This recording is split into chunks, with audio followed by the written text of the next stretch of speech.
이 새벽에 또 하나님을 사모하며 주 앞에 나오신 여러분들 환영합니다. 교회에서는 참 많은 사역을 합니다. 그 많은 사역 중에서도 저는 개인적으로 그 사역의 꽃은 다락방이라고 생각합니다. 물론 중요하지 않은 사역이 없고 모두가 다 하나님의 기이한 사역입니다. 그럼에도 불구하고 이 다락방을 통하여서는 하나님의 제자들이 만들어지고 또 다락방 안에서 때로는 울고 또 때로는 웃으며 개인의 삶을 통해 주시고 또 삶을 통해 만들어가는 하나님의 손길을 많이 경험하기 때문입니다. 복음이 결국에는 사람에게 향하고 사람을 통하여 은혜가 흘러가는 것이기에 사람이 참 중요합니다. 그러다 보니 교회 안에서 가장 많이 생기는 문제, 바로 사람과의 문제입니다. 저는 대학교 선교단체에서부터 소그룹, 우리로 치면 다락방 순장을 했었습니다. 순장, 리더가 무엇인지 모르고 시작했던 첫 해부터 어떻게 하면 좀 더 잘 돌볼 수 있는지, 또 어떻게 하면 모임을 잘 진행할지 고민하던 시간들도 있었습니다. 그리고 그 리더의 사역이 깊어가면 깊어갈수록 가장 큰 고민거리는 바로 관계였습니다. 객관적으로 보면 생기지 않고 지나갈 수 있는 문제일 것 같은데 어떤 사람에게는 그게 너무나 예민해서 결국에는 심각한 갈등으로 이어지기도 합니다. 그리고 갈등이 생길 수는 있지만 또 그 갈등을 풀어가는 것들에 어려움이 있기도 합니다. 함께 모임했던 한 친구가 있습니다. 함께 성경공부 모임을 하는데 그 친구가 연락이 없었습니다. 처음엔 걱정하는 마음으로, 나중에는 또 답답한 마음으로 연락을 계속했습니다. 그러다 결국엔 연락이 되지 않고 그 친구가 없는 상태로 성경공부 모임을 시작합니다. 나중에 오지 못한 친구에게서 한참이 지나 연락이 옵니다. 아팠다고 이야기합니다. 그럴 수 있지 않습니까? 그럴 때 연락을 잘 달라고 얘기합니다. 그런데 옆에서 그 전화하던 모습을 지켜보던 다른 후배가 저에게 화를 냅니다. 그 이유는 아픈 사람에게 왜 더 따뜻하게 이야기하지 않냐는 것이 요지였습니다. 그럴 수 있습니다. 근데 저는 왜 후배가, 그것도 다른 그룹의 이야기에 그 친구가 화를 내는지 잘 이해가 되지 않았습니다. 나중에 아팠던 친구와의 관계보다 그것으로 파생된 다른 친구와의 관계에 갈등이 생기고 커집니다. 지금은 담담하지만 당신은 이 관계를 어떻게 할지 몰라 참 가슴 아팠던 이야기입니다. 존도는 이렇게 얘기합니다. 어느 누구도 혼자가 아니다. 이 말의 뒤에는 하나님의 공동체가 있습니다. 유럽의 작은 모래가 파도에 휩쓸려 가면 그만큼 유럽이 작아지는 것이라 존도는 이야기합니다. 함께하는 공동체에 누군가 아프다면 그것이 남의 문제가 아니라 나의 공동체의 문제이며 나의 공동체의 문제가 될 때 이미 그 문제는 나의 문제가 되었다고 이야기합니다. 그렇게 하나님의 공동체에서는 상처받고 또 때로는 갈등이 있을 수 있지만 함께 가는 것은 참 중요합니다. 그런데 문제는 함께 가는 것, 그것이 쉽지 않다는 것입니다. 초대교회 공동체의 헌신도 우리 모두 알고 있지 않습니까? 그래서 초대교회로 돌아가려는 여러 가지 많은 시도들도 있습니다. 그렇다고 초대교회 공동체 가운데 갈등이 없었을까요? 가장 많은 사람들과의 관계는 오히려 초대교회에 더 있지 않았겠습니까? 하물며 굳이 아닌 문제로도 초대교회는 난리가 났던 적도 있습니다. 사람들과 사역자의 관계는 문제가 없었을까요? 하물며 예수님의 제자는 예수님을 배신하고 예수님을 팔아 넘깁니다. 쉽지 않습니다. 오늘 우리는 갈라디아 교회와 사도 바울의 관계를 보게 됩니다. 바울의 전도로 인해서 갈라디아 지방에 교회가 개척됩니다. 그 정확한 위치가 남갈라디아 지방인지 북갈라디아 지방인지에 따라 연대와 내용은 조금 바뀔 수 있습니다. 하지만 중요한 것은 바울의 전도를 통해 교회가 개척되고 그로 인해서 성장하며 자라게 된 교회입니다. 바울의 선교 여행을 통해서 많은 교회가 개척됩니다. 누군가 바울에게 묻습니다. 어떤 교회가 가장 기억에 남고 애정이 갑니까? 그렇게 묻는다면 바울의 대답 이렇게 하지 않겠습니까?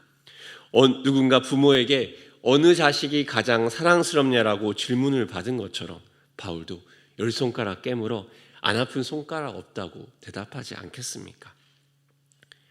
그런데 오늘 본문의 내용을 보면요, 갈라디아 교회와 바울의 관계가 무언가 변화가 있어 보입니다. 어떠한 일이 있었을까요? 그리고 바울은 이러한 관계 문제를 어떻게 풀어갈 수 있을까요? 바울의 이러한 모습을 통해서 우리는 무엇을 알 수 있을까요? 갈라디아 교회와 바울의 관계를 보면요, 이미 그 관계는 연륜이 있어 보입니다. 이 중에서도 갈라디아 교회가 바울을 어떻게 대하는지는 14절의 본문을 보면 알 수 있습니다. 14절의 말씀은 이렇게 얘기합니다.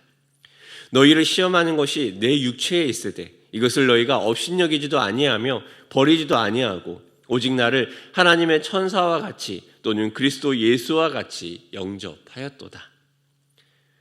바울은 스스로도 인정하며 말합니다. 자신의 육체로 인해서 시험받을 만한 것이 있다라고 이야기합니다. 이 말이 무엇입니까? 바울이 가진 연약함으로 갈라디아 사람들에게 마음의 걸림을 일으키게 만드는 것들이 있다는 것입니다.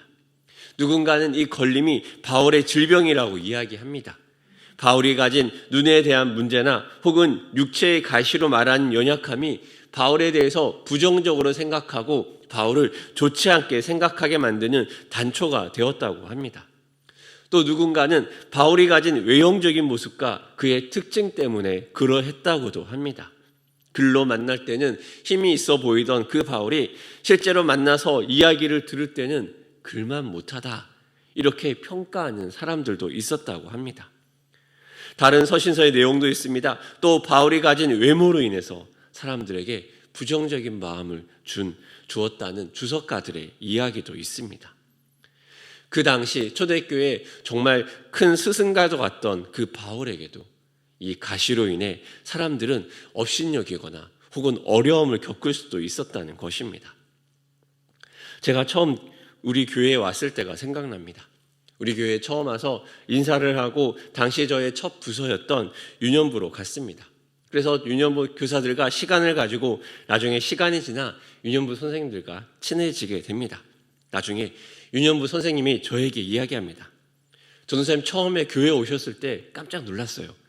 왜요? 무슨 문제가 있었나요? 저는 묻습니다. 그러자 그 선생님이 이렇게 얘기합니다. 아니, 처음에 교회에 부임 인사하러 오셨는데 왜 저 전도사님은 면도도 안 하고 오시나 했어요. 무슨 말이고 하고 자세히 들어보니 저는 수염이 참 많습니다. 밥만 먹으면 수염만 자랍니다. 그러다 보니 제가 찍은 사진을 보면요, 분명히 실내에서 찍었는데 낮에 찍었는지 밤에 찍었는지 구분이 됩니다. 제 얼굴을 봐서 수염이 자랐으면 밤에 찍었고 수염이 그나마 좀 짧으면 낮에 찍은 것입니다.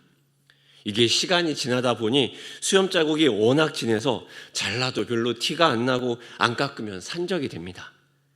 그러다 보니 나름 첫날이라 열심히 긴장하고 열심히 면도를 하고 갔는데 다른 사람들보다 수염 자국이 진해서 면도를 안 하고 왔다고 오해를 하셨던 것입니다. 너무 웃긴 이야기 같지만 사실 사역자의 삶이 이런 것 같다는 생각을 합니다. 많은 오해를 유발합니다. 주변 동료 목회자들에게 물어봐도 그렇습니다. 눈이 나빠서 사람을 잘 못 알아보는데 시간이 지나지 않아 교회에 이렇게 소문이 퍼졌다고 합니다. 새로운 어느 목사가 교만해서 사람을 봐도 인사를 안 해. 또 어떤 목회자는 얼굴이 웃는 상인 목사가 있습니다. 그래서 그분이 계속 이렇게 웃으면서 다니고 인사하는데 이런 소문이 퍼졌다고 합니다. 새로운 목회자가 사람을 자꾸 비웃어. 이러면 웃어야 됩니까? 웃지 말아야 됩니까? 그러한 시비거리가 최소화되는 게 중요한 게 사람 관계인데 쉽지 않습니다. 심지어 바울을 보고도 그러하였다고 합니다. 그리고 그러한 바울에 대해서 업신여기거나 버리는 행동을 한 성도도 있었던 거 보입니다. 여기서 버리다라는 단어, 언어 단어는 엑세프티사테라고 합니다.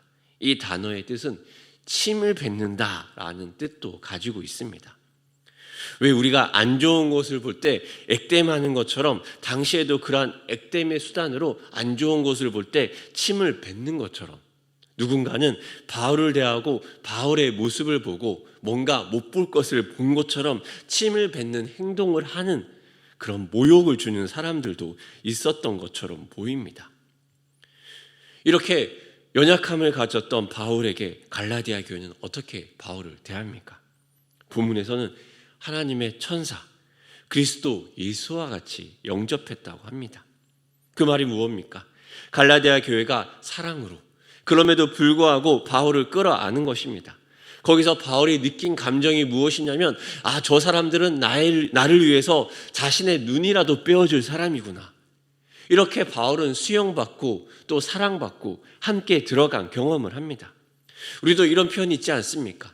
간이고 쓸개고 다 빼준다. 그런 표현처럼 가지고 있는 모든 것을 다 내어주고 사랑을 표현하는 것입니다. 그러한 사랑을 받는 바울의 마음 어떻겠습니까? 이 바울의 마음이 사실 저도 잘 이해가 갑니다. 사실 저에게도 그러한 상황의 경우가 너무 많았습니다. 저의 삶들이 여러 가지 지나가며 이런 삶들이 지나갈 때마다 저를 대해주시던 일산충신 성도님들의 마음을 너무 잘 알고 있습니다. 목사라는 그 부르심 이전에 간병인이 되었을 때도 호라비가 되었을 때도 그런 사역자를 버리지 않고 또 그런 사역자를 없인 여기지도 않고 붙들어주고 함께 해주던 성도들의 귀한 마음이 너무 제 마음에 잘 알기 때문입니다. 심지어 제대로 노래도 잘 부르지 못해 새벽마다 계속 반복되는 찬송가를 불러도 은혜로 여겨주시는 여러분들이 있어 새벽에 나올 수 있는 것 같습니다. 그러하게 사역자로서 판단이 아닌 은혜의 대상이 되는 것은 참으로 감사한 일입니다. 바울은 이런 관계를 가지고 이렇게 너그러운 마음으로 사역자를 대하는 그 사람들을 향해 15절에 이것이 너희의 복이라고 이야기합니다. 이런 좋은 바울과 갈라디아 교인들의 관계에 변화가 생깁니다. 17절은 이렇게 얘기합니다. 16절입니다. 16절은 이렇게 얘기합니다. 그런즉 내가 너희에게 참된 말을 함으로 원수가 되었느냐.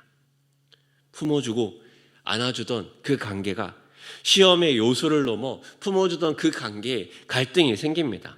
바울이 느끼기에는 갈라디아 사람들이 자신을 대하는 모습이 그 전에 예수 그리스도를 영접하듯이 했던 그들의 모습에서 원수가 원수를 대하는 것 같은 인상을 바울은 받고 있습니다. 이 관계의 변화에는 이유가 있습니다.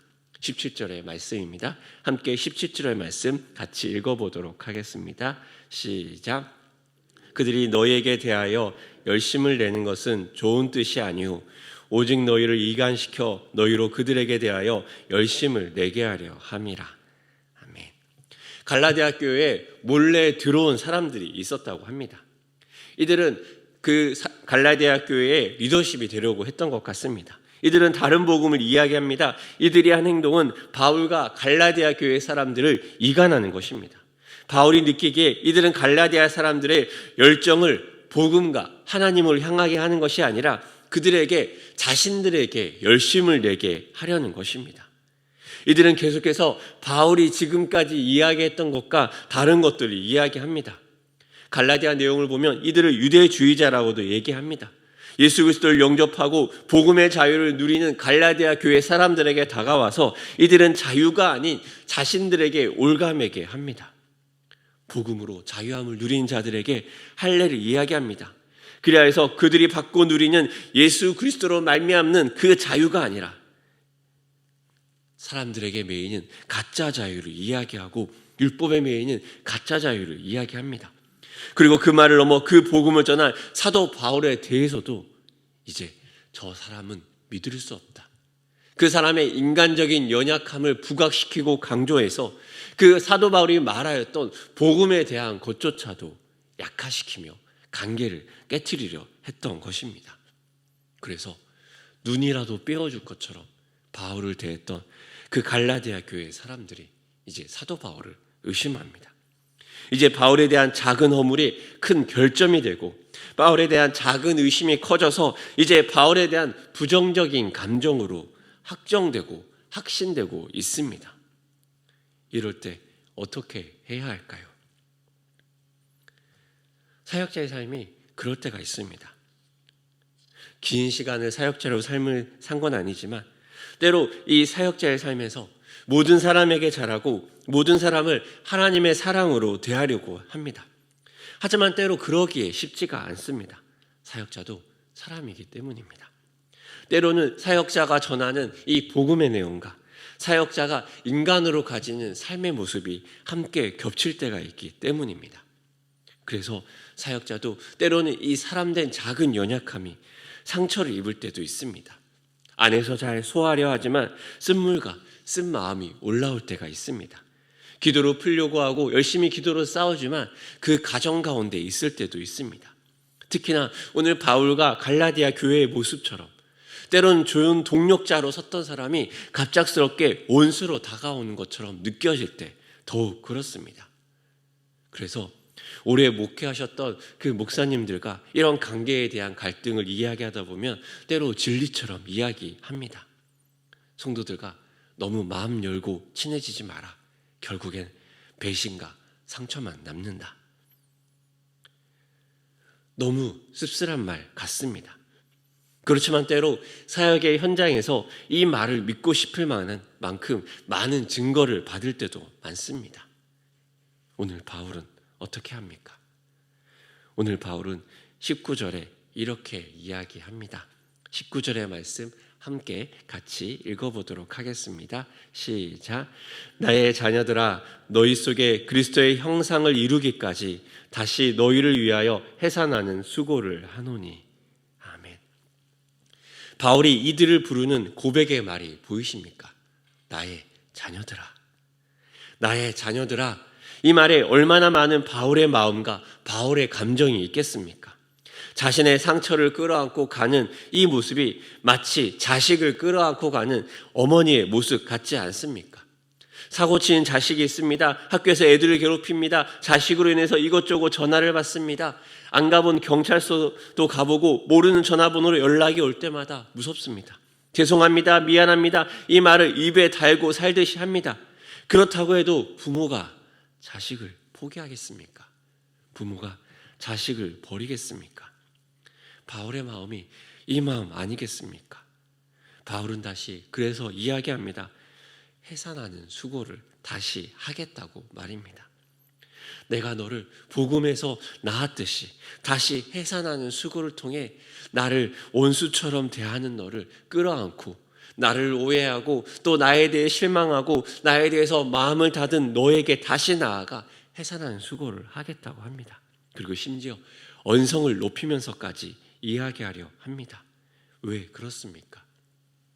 자식이 다른 복음에 휩쓸려 자식이 자신이 누리던 예수 그리스도 안에 자유를 버리고 스스로 올가매는 것에 머물지를 원치 않기 때문입니다.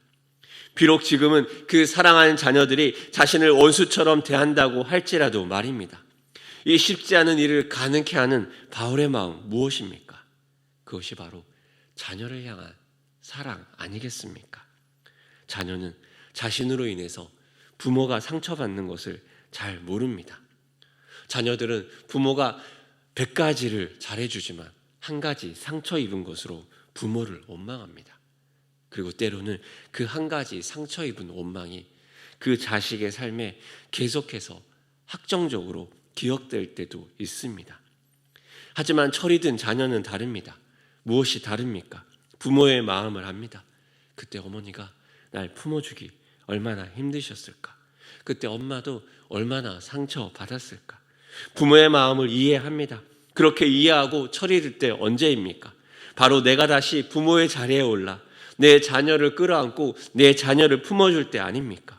그렇게 우리는 부모의 자리로 나아가며 이 영적인 부모의 자리, 영적인 영혼을 끌어안는 자리, 자녀들을 끌어안고 사랑하는 이 자리에 나아가는 것을 쉬지 말아야 합니다. 그렇게 우리도 본능적으로 알고 있습니다. 영혼을 섬기고 영혼을 품고 영혼을 사랑하고 영적인 부모님이 되는 것은 많은 깨어짐과 많은 아픔을 동반한다는 사실을 알고 있습니다. 자녀들은 내가 부모를 찌르는 것을 알지도 못한 채 쿡쿡 찌릅니다. 그리고 부모들은 때로는 자녀들의 그 무심한 그 찌르기에 때로 혼자 돌아서 피눈물을 흘리기도 합니다. 이렇게 사랑하며 또 이렇게 품으며 또 이렇게 해산하는 수고를 아는 것, 때로 그것은 쉬울 수도 있습니다. 실제로 그것을 이 삶으로 살아가는 것은 너무나 어렵습니다. 저도 이 말씀을 하면서 머리로는 알지만 실제로 적용하기 참 어렵고 그렇게 고민을 많이 하게 됩니다. 처음 직장 생활을 하다가 이제 교회에서 사역을 하며 참 많이 놀랐습니다. 고등학교 때부터 교회를 다니고 부모님이 교회를 다니지 않았기에 교회에서 생활한다는 것이 무엇인지 잘 몰랐던 것 같습니다. 직장 생활을 마치고 이제 교회 사역자로 부임하고 가장 많이 놀랐던 것은 교회에는 상사가 참 많다는 거였습니다. 직장에서는 바로 팀장과 윗나이 몇 명만 조심하면 됩니다. 그런데 때로는 교인 모두가 상사처럼 교회에서는 느껴질 때가 많았습니다. 때로 제 마음에 그런 마음이 올라올 때가 있습니다. 안전거리 유지하자. 그리고 그 마음은 계속해서 싸웁니다. 성도들에게 다가갔다가 또 때로는 상처받고 또 때로는 뒤가 얼얼할 만큼 뒤통수를 맞는 경험을 하기도 합니다. 나를 그렇게 받아주시고 또 나를 이해해 주셨던 분이 나에게 아무렇지도 않게 대할 때, 그럴 때도 있습니다. 하지만 그렇지만 이건 역시 사역의 자리가 아니겠습니까? 바울은 그것을 알기에 12절에 이렇게 얘기합니다. 나와 같이 되기를 구하노라. 이 말은 참 무섭습니다. 뒤로 물러나고픈 그 자리에 머물지 않고 그럼에도 불구하고 그 때로는 뒤통수를 맞고 상처를 받고 또 때로는 어려움을 겪을지라도 그들을 해산하기 위하여 그들을 영적인 자녀로 낳기 위하여 다가가고 또 애쓰는 것을 포기하지 않으려 합니다. 상처를 넘고 넘어 관계에 많은 아픔을 넘고 넘어 그 사랑하는 자녀들에게로 나아가기 원합니다. 그리고 바울뿐만 아니라 그 자녀들도 성장해서 그 자녀들도 영혼을 품는 이 바울의 모습과 같은 이 사랑의 자리로 나아가기를 원하는 것입니다. 그렇게 바울은 담대히 외칠 수 있습니다. 나와 같이 되기를 구하노라. 누군가의 영적인 자녀였고 또 누군가의 영적인 어미가 될 사람인 여러분들에게도 말합니다. 바울의 이 고백이 우리의 고백이 되기를 원합니다. 때로는 넓은 마음으로 사역자의 연약함을 알아주고 품어줄 때도 있고 우리도 또 누군가로부터 그러한 품어줌을 경험할 수 있을 것입니다. 그 때로는 이 영혼을 품고 사랑하는 이 관계에서 뒤가 얼얼할 만큼 이 고통스러운 경험을 해서 내 자녀를 놓고 싶고 이 자리에 피해버리고 싶고 모든 관계에서 도망치고 싶은 그 경험이 그 기억이 있을 때도 있을 것입니다. 그럼에도 불구하고 하나님은 일하시고 하나님은 영혼을 잃어버리지 않도록 붙잡아 주실 것입니다. 이 하나님의 몸된 공동체에서 가장 잃어버리지 않아야 될 영혼은 바로 우리 한 사람 한 사람입니다.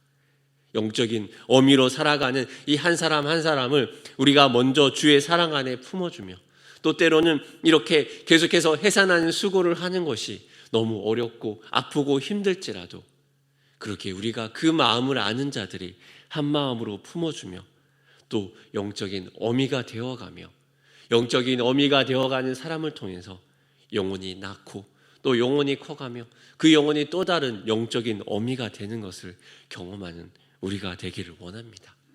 이 은혜가 사역의 자리로 또 순장과 집화장과 각 부르심의 자리로 나아가는 사람들에게 또 우리가 있을 이 다락방에도 이러한 은혜와 이러한 사랑이 차고 넘치기를 소망합니다. 이 사랑으로 자라가는 일산중신의 성도님 되시기를 축복합니다.